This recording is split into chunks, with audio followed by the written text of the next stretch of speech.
Magandang gabi po sa inyong lahat. Salamat po at kayo'y na andyan na. So ating po ipagpapatuloy uli sa gabing ito ang ating pagtalakay. Itutuloy natin yung naiwan na natapos ni Pastor Claude kagabi.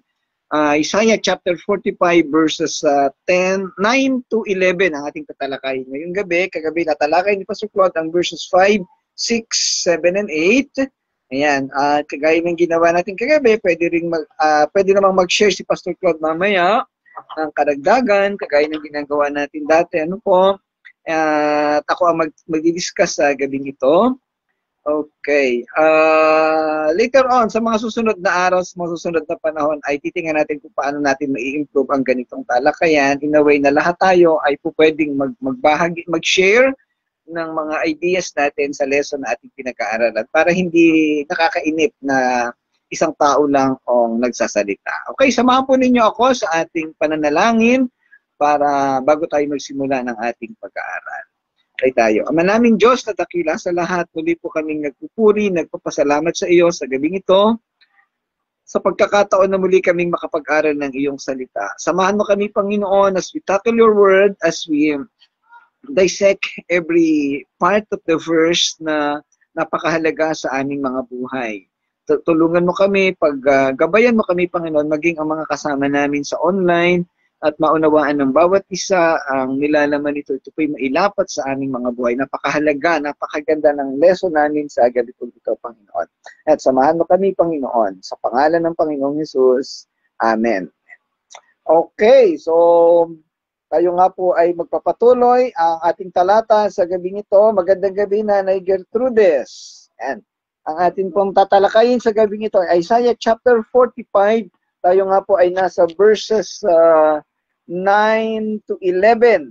Yan. Kagabi, natalakay nga ni Pastor Claude ang verses 5 to 8. Bigyan natin ng kaunting paglalapat o summary uli, recap at ang natalakay kagabi. Yung binabanggit doon na hanapin natin saan.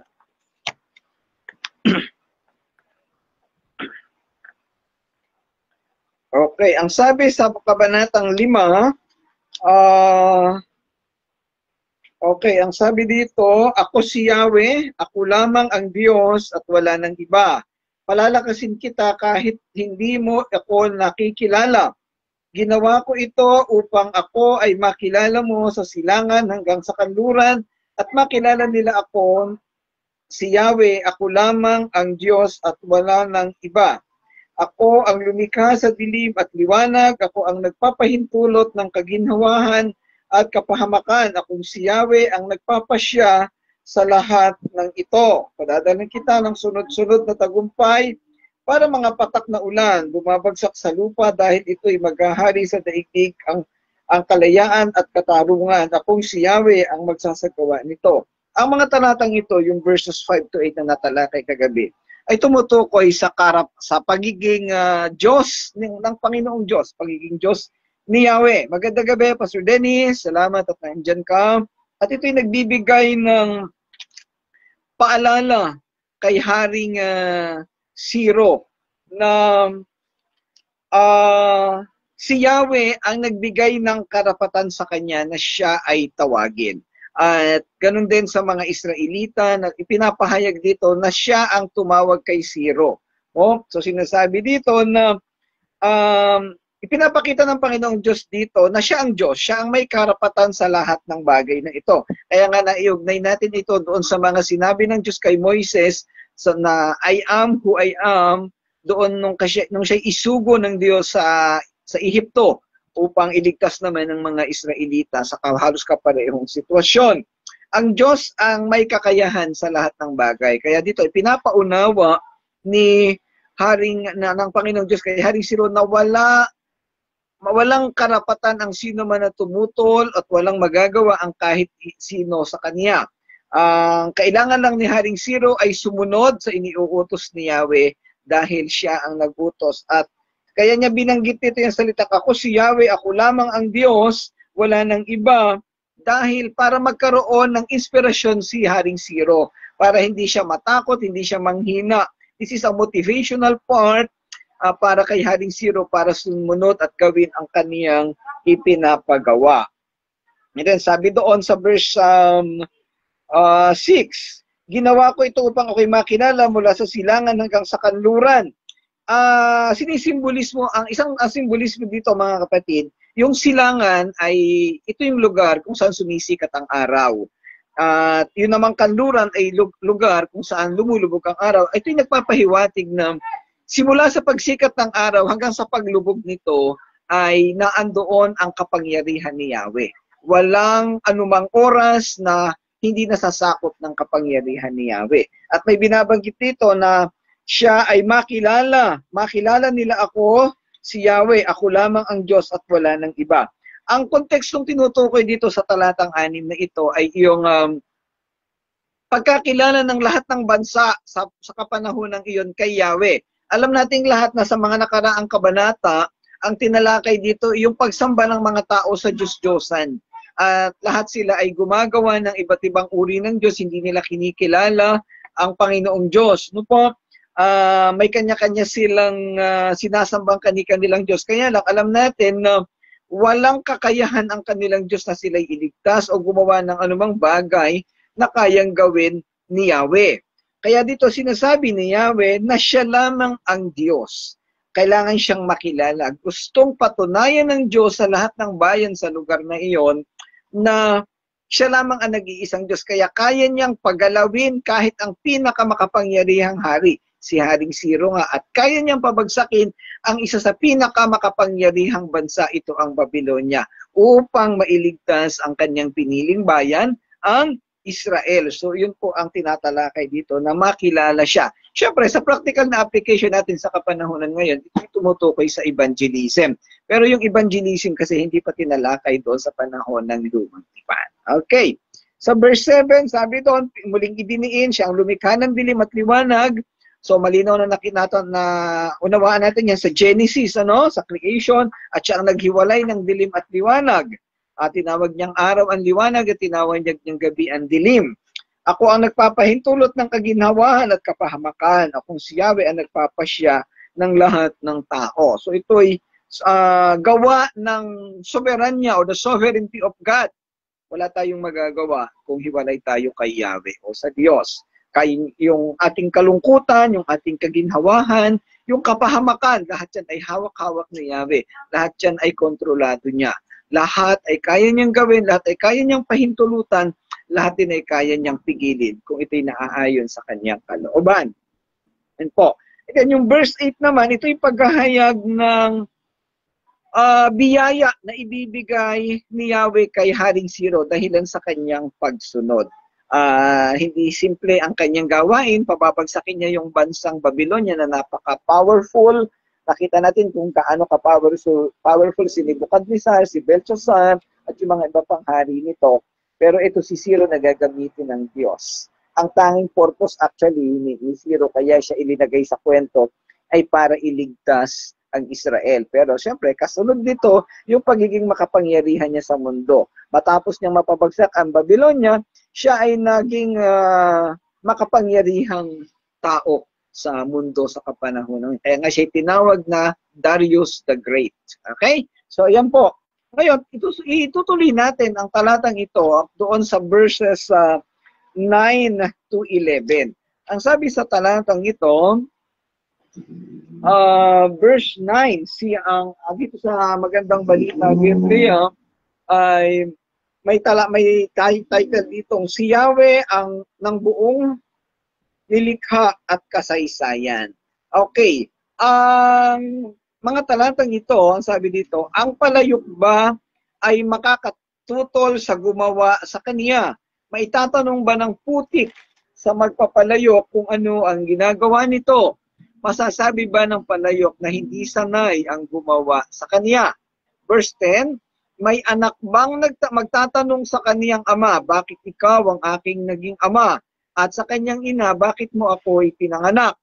Sa verse 11, ngunit ipinahayag ni Yahweh, ang banal na Diyos ng Israel, ang lumalang sa kanila, wala kayong karapatang magsabi sa akin tungkol sa aking mga anak at kung ano ang dapat kong gawin. Okay, kung kayo po ay gumagamit ng ibang salin ng Biblia like King James, ESV, NASB, o ano pa, posibleng meron pong pagkakaiba ang mga words na ginamit at yung tema ng pangungusap. Yan po ang isang bagay na dapat nating makita kasi may tinatawag tayong dynamic equivalence at direct interpretation of translation. So ito pong sa mga talata po na ito, yung 9 to 11, magkakaiba po ang salin ng magandang balita, Biblia, ibang words na ginamit, pero ang tema ay pare-pareho at hindi po ito po pwedeng magkaiba. Iba sa King James, iba sa ESV. Yan.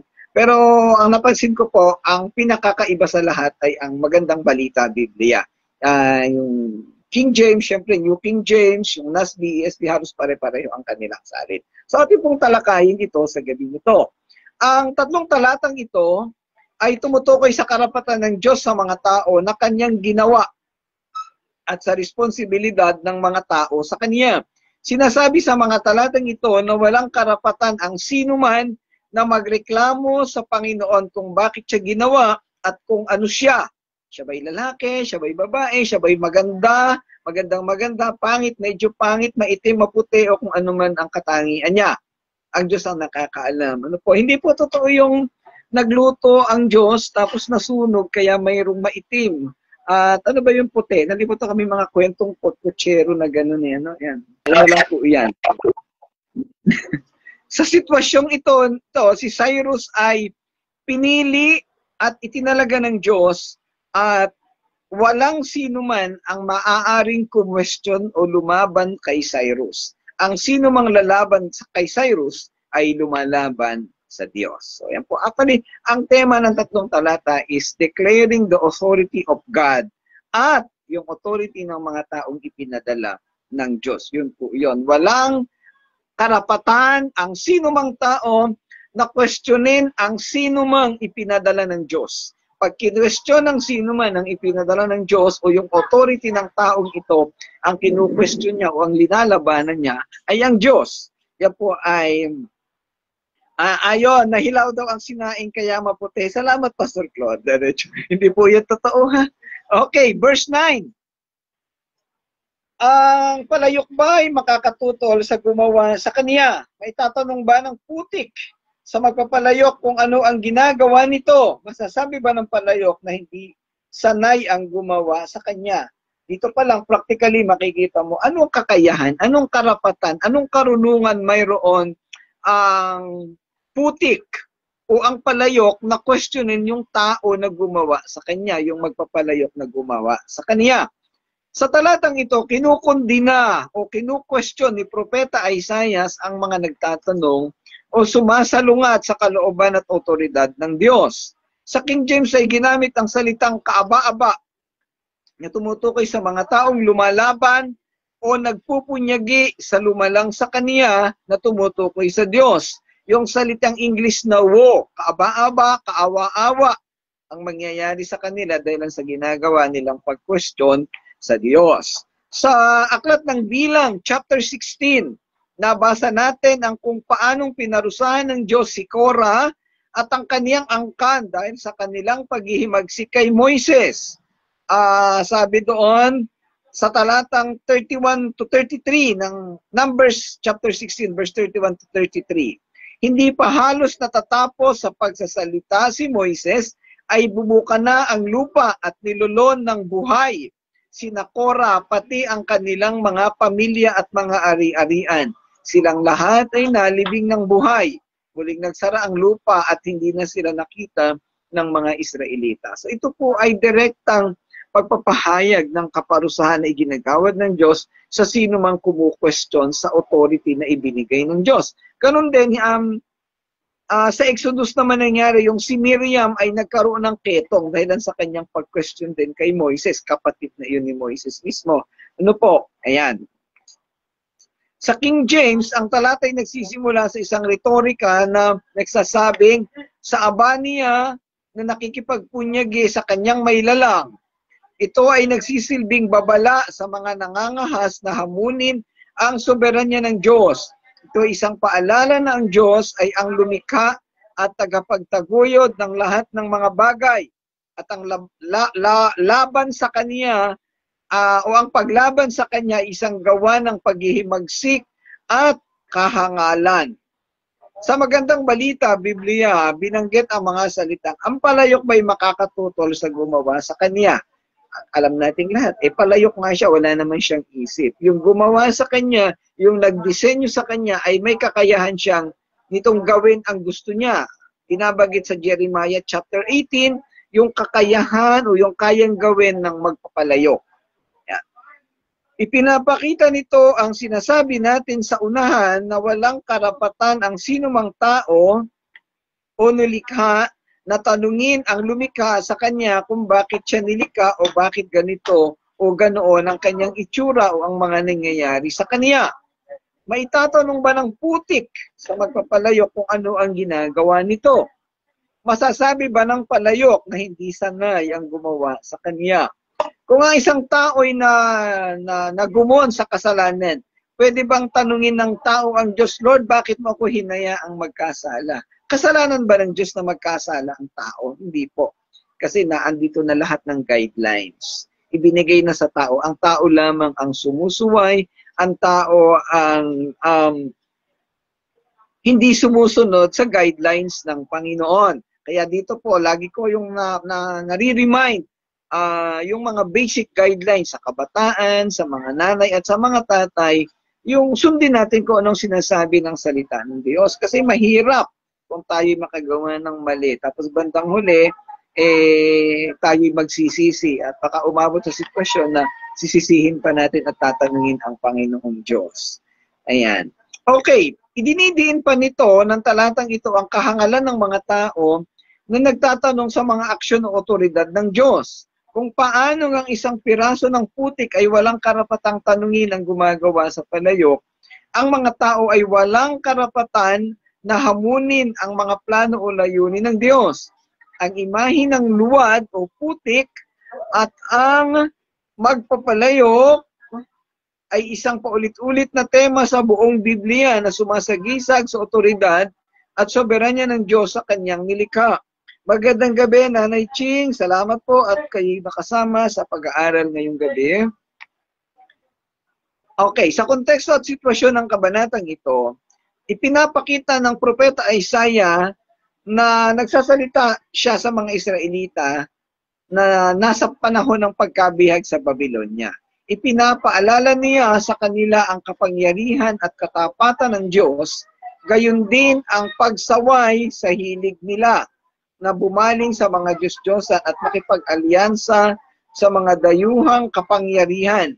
Ang pangunahing mensahe ay ang kahalagahan ng pagtitiwala sa soberanya ng Diyos at pagpapasakop sa kanyang kalooban kahit nasa gitna ng mahihirap na mga kalalagayan. By the way, mga kapatid, kung hindi po ninyo ako naririnig sa aking pagkasalita, pwede po kayong mag-comment. Ano po?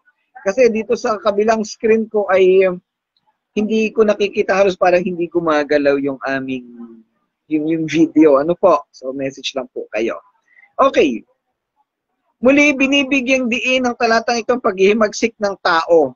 Ang kanilang kamangmangan, okay, nawala si Pastor Claude, no? Ang kanilang kamangmangan at ang pangangailangan ng pagpapakumbaba at pagpapasakop. Ito ay naghahatid ng ideya na ang mga paraan ng Diyos ay mas mataas kaysa sa mga paraan ng tao.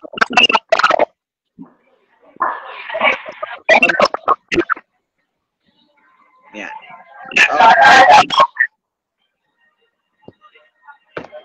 Ang talata ay wala laban sa pag-ibig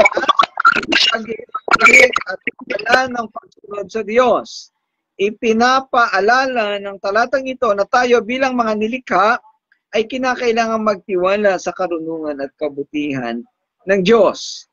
Dito ay tinatalakay dito na ang mga Israelita, hindi nila po pwedeng questionin ang Diyos kung bakit ang ginamit niya o itinalagang magiging tagapagtanggol nila isang hintil o mga tao-taong hindi nila kalahi. Again, ito'y sovereignty, ito'y karapatan ng Diyos, ito'y kakayahan ng Diyos na magdesisyon para sa Kanya. Alam niya kung anong gagawin niya. Alam niya kung sino yung makakapagligtas sa Israel o sa kanyang mga anak. Alam niya kung bakit si Haring Ciro ang kanyang ginamit. On the same way, on the same reason, alam niya rin kung bakit hinayaan niyang maparusahan ng mga taga-Babylonia ang mga Israelita. At kung dadali natin sa ating practical na sitwasyon, mga kapatid, anong nararanasan mo sa kasalukuyang panahon? Ikaw ba'y masaya? Ikaw ba'y nahihirapan? May problema ka ba? Alam ng Diyos kung anong dahilan bakit nararanasan mo iyan. At alam ng Diyos kung ano ang dahilan, yung layunin niya, yung purpose niya. Alam niya kung paano niya isosolve ang mga problema mo. Ang kailangan lang natin ay lumapit sa Kanya at ipagkatiwala ang ating mga sitwasyon. Okay. Ang tanong, po pwede ba nating tanungin ang Diyos? Mamaya tatalakayin natin yan sa verse 11. Okay, verse 10. Ito naman ay tumutukoy sa pamilya. May anak bang magtatanong sa kaniyang ama, bakit ikaw ang aking naging ama? At sa kanyang ina, bakit mo ako ipinanganak? Ito po, buong tapat kong sasabihin sa inyo, nung ako'y bata pa, dahil kami magkaaway ng tatay ko, tinanong ko yan, bakit pa ikaw pa ang naging tatay ko? Kasi galit ako sa tatay ko nung bata ako, kasi lagi akong pinapagalitan, pinapalo, etc.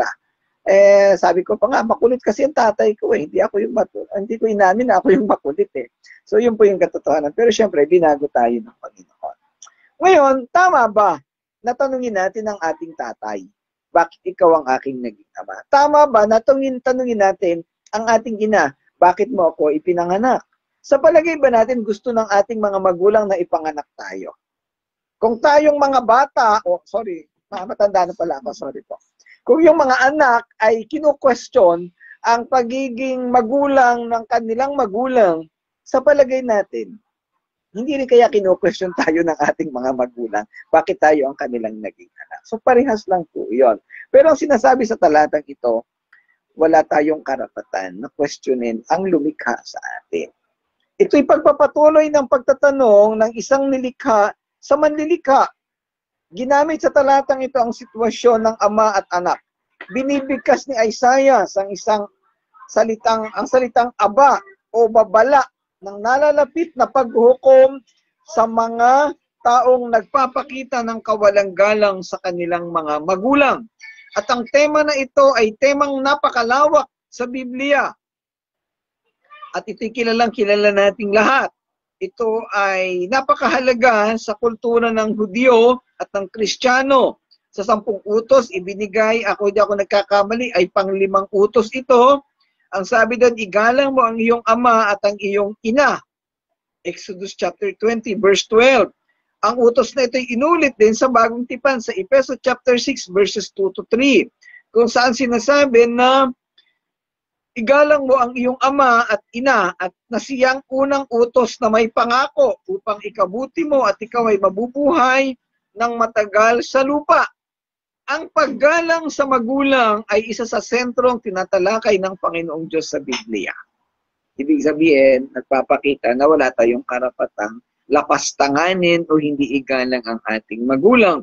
Naalala ko po kanina sa 13 Martires, may isang nanay doon.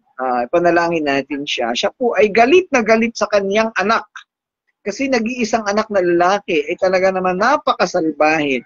Pinapalaya sila sa bahay, hindi siya ginagalang, lahat na. Alam mo, sabi nung matanda, naawa ako at napaiyak ako sa kanya.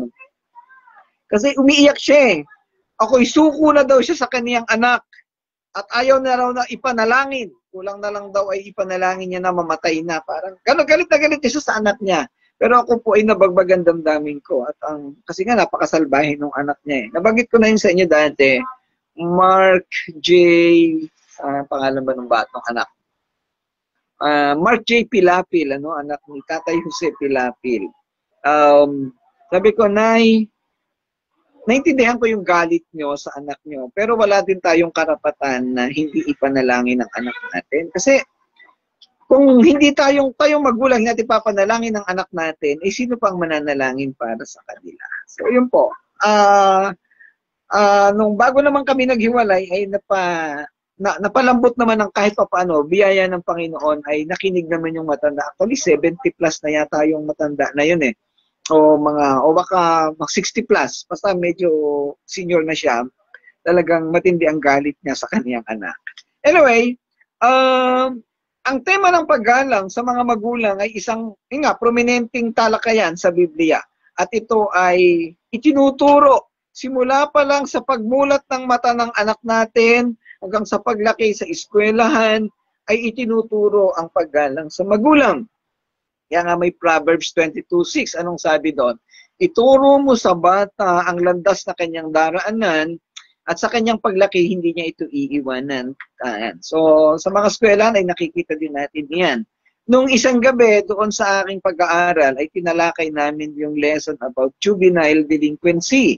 Ito yung mga batang nakakagawa ng krimen na mababa sa edad na 18. Napakarami pong ganyan. May mga batang nagnanakaw, nanghuhulta, pumapatay.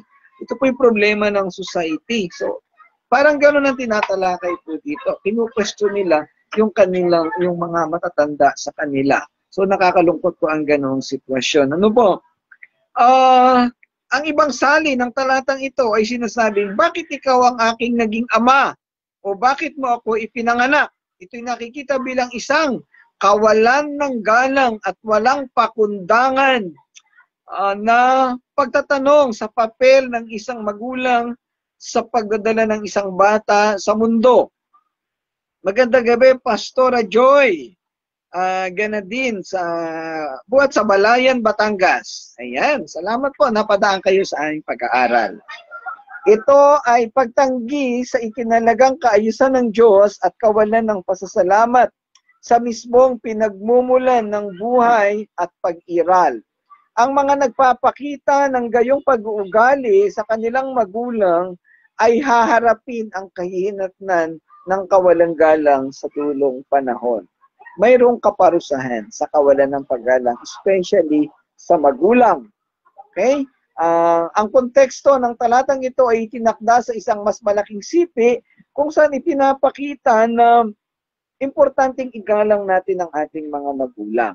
Itinatag ng Diyos ang pamilya sa pangunguna ng magulang. Kung paanong tinawag ng Diyos si Haring Siro, ganun din tinawag ng Diyos ang ating mga ama at ina para igalang naman natin. So isa sa napakalaking kasalanan na ginagawa natin sa harap ng Diyos ay ang kawalan ng paggalang sa ating mga magulang.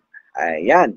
Okay, yung pagsagot-sagot, pagdabog, o kung ano pa, yung mga kabataan kasama natin na nakikinig dyan, meron dalawa dito, alam natin kung anong ginagawa natin kawalan ng paggalang sa ating mga magulang. So atin pong ingatan ng ating sitwasyon sa bagay na ito. Sa konteksto ng kabanatang ito, naisipaunawa ni Propeta Isaiah na walang karapatang tanungin ng sino man ng Diyos kung bakit isang hintil o hindi kalahi ang kanyang ginamit na maging tagapagligtas ng Israel. Nabanggit ko na rin ito kanina. Nagpapaunawa ito na walang karapatan ng sino man na questionin ang pasya ng Diyos at ang mga bagay na kanyang ginawa. Napakarami nang nangyari sa Bible. Bago pa mangyari itong kapanahunan ni Propeta Isaiah o ng Israelita. Kaya nang nabanggit ko kanina, itong nangyari sa pamilya ni Korah, itong nangyaring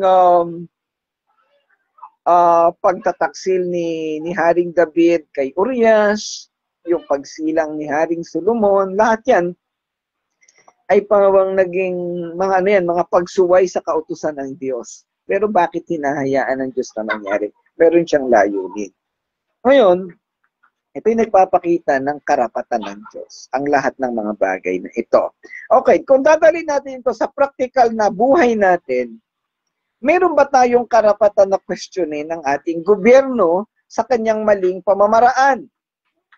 May karapatan ba tayong questionin ang ating mga pastor? Hindi ko po sinasabi ito dahil ako ay pastor. Marami po tayong kasamang pastor dito. Nandiyan si Pastora Joy, si Pastor Claude, si Pastor Nanding, at ang iba pang mga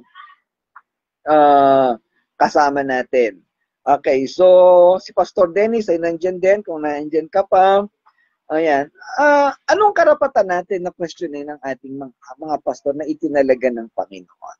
Ano ang karapatan nating lahat na questionin ang ating mga guro sa eskwelahan. Naririnig ko minsan sa kabataan dito, ang teacher namin na hindi marunong magturo, nakakainis. So may mga ganong sitwasyon, ano? Mga kapatid, mga anak, parang hindi tama na sabihin natin ng mga bagay na yan. Yan po, napadaan si Tin. Salamat at napadaan ka.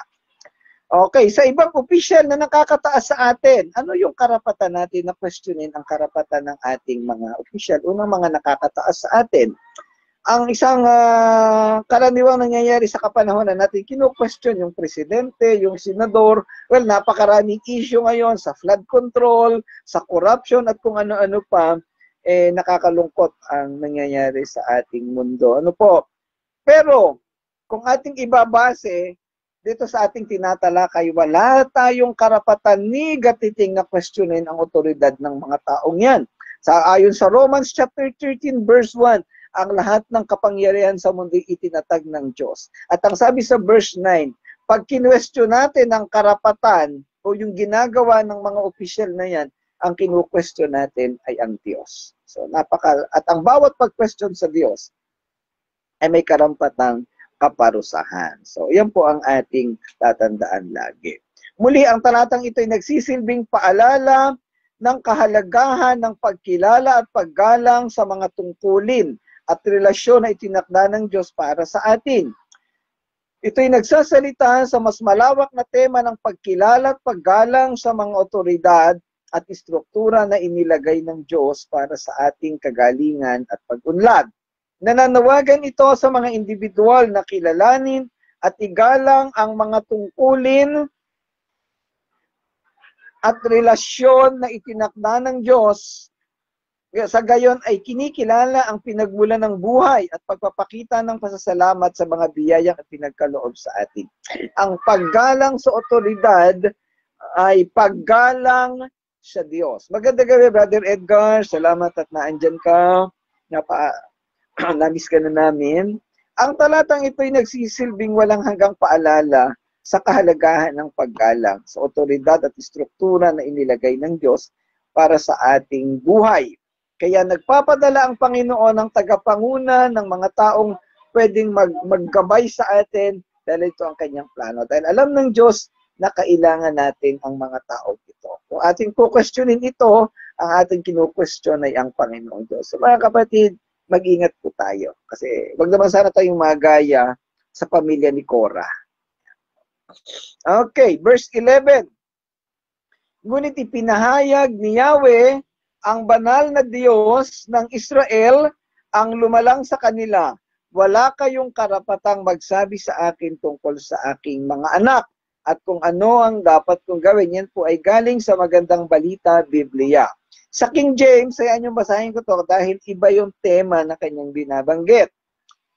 Thus saith the Lord, the Holy One of Israel and His Maker, ask me of things to come concerning my sons, and concerning the work of my hands command ye me.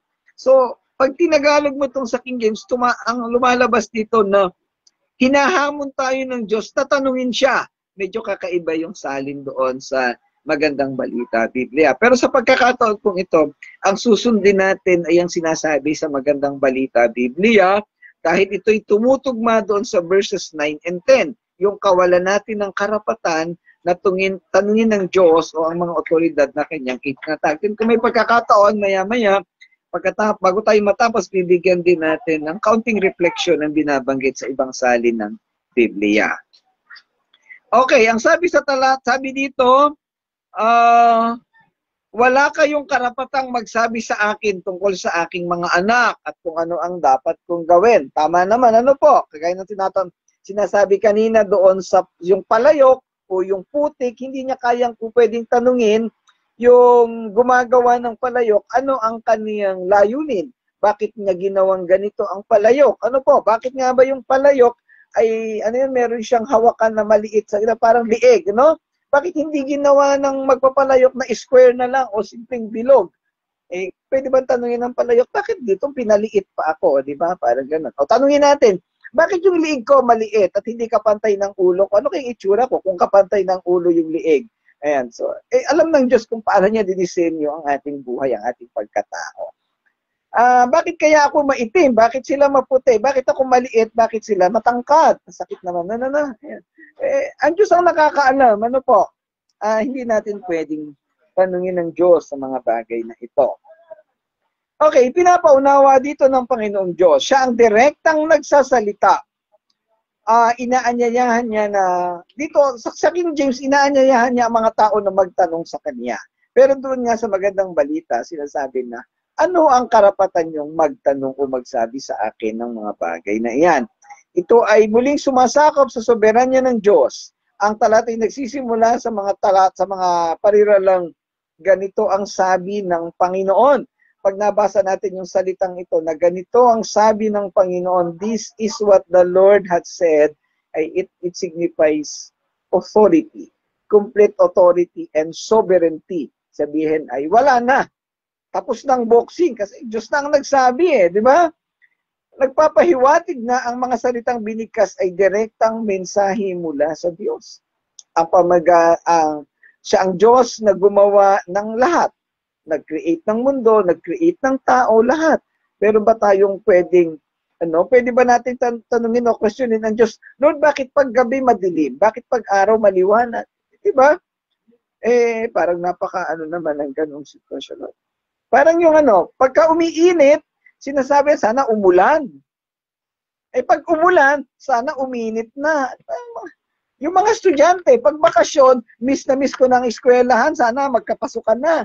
Pag may pasukan naman na tinatamad akong pumasok, diba? Ang gulo ng isip ng tao. So, ganun din po ang sinasabi dito.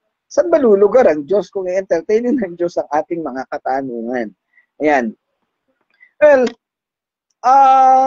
ang paggamit ng mga salita ditong gumawa sa pagtukoy sa Diyos ay higit na nagpapatibay sa kanyang otoridad at kapangyarihang lumikha.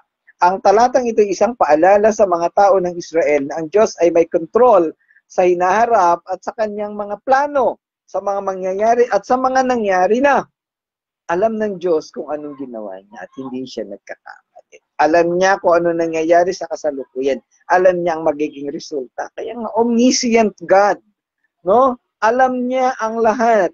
Siya ay Diyos noon, ngayon, at magpakailanman. Kaya niyang gawin ang lahat ng bagay. Samantala tayo, napakalimitado ng ating kaalaman. At kung anong meron lang tayo ngayon, yun lang ang kanyang, yun lang ang ating nauunawaan. At hindi nga natin alam kung anong mangyayari bukas samantala ang Diyos, up to eternity, alam niya. Okay? So, ayan po. Muli, ang mga mga bagay na ito ay paalala sa ating kapanahunan na ito na nga, wala tayong karapatang tanungin o questionin ang Diyos sa kung ano ang kanyang ginagawa. Ang isang bagay na maaari nating sabihin ay pwede natin actually tanungin ng Diyos, pero sa sistemang para tayo naghihingi ng kaunawaan sa ating buhay. Yan. Pwede nating sa ating mga panalangin, Lord, ano po ba ang nais mong ipahiwatig sa akin? Lord, ano po ba ang nangyayari ito? Pwede mo po ba akong turuan o ipaunawa sa akin ang mga bagay na to? Sabi dito'y uri ng pakikipag-usap na bilang anak at ama, naghihingi ka ng kaunawaan sa Panginoon. Sabi naman sa Bible, James 1:5, humingi tayo ng karunungan kung kulang tayo nito. Ano po? Pero yung kukwestiyonin mo ang Diyos na, Lord, bakit ko ba ako ginawang ganito? Lord, bakit ba ganito? Yun yung mali. Kasi yun ay mga statement na kawalan ng paggalang, kawalan ng respeto sa Diyos. Ako personally, marami akong tanong sa Panginoon. Lord, bakit ba nangyari ang bagay na ito? At bakit nangyari yung noon? Bakit ngayon may mga ganitong sitwasyon na nangyayari sa buhay ko? Ano po? Ang iba ay may tugon ang Panginoon, ang iba ay wala pa. So, naghihintay pa rin tayo. Tayong lahat ay ganun. Yung paghihintay ay bibigay pagkapakita ng respeto. Pero yung sasabihin mo, Lord, ano ba naman ang ginagawa mo? Ipakita mo sa akin. Ang tagal mo namang sumagot. Kawalan ng respeto yung ganun. So, hindi natin gagawin yun. Parang yung panalangin na, Lord, give me patience and I want it now, hindi pasensya yun. Hindi yun paggalang sa Panginoon. So, sinasabi dito, sa anumang sitwasyon ng buhay natin, hindi natin pwedeng questionin ang Diyos. Hindi natin pwedeng sabihin sa Kanya na, Lord, parang mali ang ginawa mo. Dapat yata ganito. Ayan. Teka muna. Ano bang kakayahan mo na tanungin o questionin ang Diyos? Okay, so yan po ang tema na tinatalakay dito at doon sa konteksto ng chapter 45, dadalhin natin ulit, ibabalik natin na yung pagpili ng Diyos kay Haring Ciro na isang hintil, yun ang isang malaking question sa mga Israelita. Bakit hintil ang ginamit? Okay, kung tatanungin natin, meron bang makapangyarihan sa Israel nung panahon na yun? Lahat nga ng Israelita binihag ng Babylonia. So sino pa ang ibang gagamitin ng Diyos? Yun palang sagot na eh. So, ibig sabihin, kaya kailangan gumamit ng Diyos ng ibang lahi para iligtas sila. O sige, wag silang pumayag. Halimbawa, wag nilang payagan ng Diyos na gamitin ng hintil, magmatigas sila, hindi sila makakalaya sa Babylonia, di ba? So, ang Diyos ay gumagawa ayon sa kanyang sovereignty, ayon sa kanyang karunungan at kakayahan, ayon sa kanyang planong gawin. Hindi natin ito kayang question. Kung tanungin ng Diyos, bakit buhay? Bukas, bubuhayin pa kita. Di ba? So, maraming pwedeng ibalik ang Diyos sa atin. Di ba? Napakasama mong tao, napakamakasalanan mo. Bakit bubuhayin pa kita? Salbahe ka naman. Kung ibalik sa atin ng Diyos yan, ano ating isasagot sa Panginoon? Di ba? Mas may karapatan ng Diyos na tanungin tayo kaysa tanungin natin siya. Siya ang pwedeng mag-question sa atin. Lord, pwedeng sabihin ng Diyos bakit kita ililigtas? Napakadami mong ginawang kasalanan. Pero kahit minsan hindi tayo kinwestiyon ng Diyos. Sa Romans 5:8, sabi nga, minahal niya tayo kahit nung tayo'y makasalanan pa. Tapos ito tayo, naku-questionin natin ng Diyos. Ang Israel, ang lahat ng lahi sa mundo, yung lahi natin ngayon, at yung mga lahing susunod sa atin, hindi natin po pwedeng questionin ang Panginoon. Ano man ang gawin ng Diyos, ano man ang kanyang desisyon, siya lang ang nakakalam. It is His sovereignty, it is His omniscience, it is His authority. Tayo lang po ay susunod lamang. Wala tayong karapatan dahil tayo'y nilikha niya lamang. On the same way, yung ating mga magulang, hindi rin natin pwedeng questionin bakit tayo nilikha. Ganito. Kung dadaling ko sa espeto ng pagiging pastor, baka ako'y questionin ako ni Jewel at ni Prince Pastor, bakit ganyan ang mensahe mo? Ang pangit, walang kakwenta-kwenta. O di ikaw na yung magpastor. Ganun lang po ang sagot doon no? Di ikaw na yung magpastor. Hindi naman po yan. Hindi naman po yan nangyayari. Hindi naman po yan nangyayari. Ano po. Okay, sige na sabi ni Jewel. Okay, so mga kapatid, yun lang po ang ating tatalakayin sa gabi nito. Authority of God, and sovereignty and authority over His creation. Ang taong kinreate niya, ang ginawa niya lang ay walang karapatan na tanungin o questionin. Pwede maghingi ng kaalaman, ng karunungan, purpose and layunin, pero yung questionin kung bakit niya ginawa ito, wala po tayo. Okay, hindi nata makakonect si Pastor Claude, so pansamantala atin po i-close ang ating pag-aaral sa gabing ito. Bukas ay tatalakayin naman natin ang simula verse 12 hanggang sa kung anong ating abutin. Okay mga kapatid, maraming salamat pong muli sa inyong pagsama, sa inyong paggabay, sa inyong pagtangkilik sa ating pag-aaral. Nawa ay natuto ang bawat isa sa ating mga tinakalakay sa gabi ito. Tayo po'y magwakas sa panalangin. Ama naming Diyos, Panginoon naming Ama, maraming salamat po sa lahat ng ito, sa lesson na itinuro mo sa amin. This is indeed a preaching of your sovereignty, of your authority.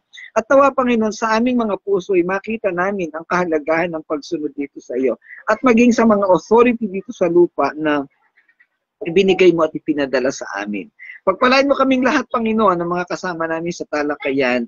At sa pamamagitan ng talakayan na ito ay matuto pa kami, lalo kaming lumalim sa pagkakilala sa iyo, sa paglilingkod at sa pagbibigay ng karangalan sa iyo. Salamat po, Ama. Ito po ang aming panalangin sa pangalan ng Panginoong Hesus. Amen. Amen. Okay, salamat po muli sa inyong lahat. Siyempre si Pastor Claude. Yan, salamat Pastor Claude. Pwede po kayo magtanong sa mga bagay na natalakay natin na meron kayong agam-agam. Mag-send lang po dito sa mag-comment lang po sa video, ano?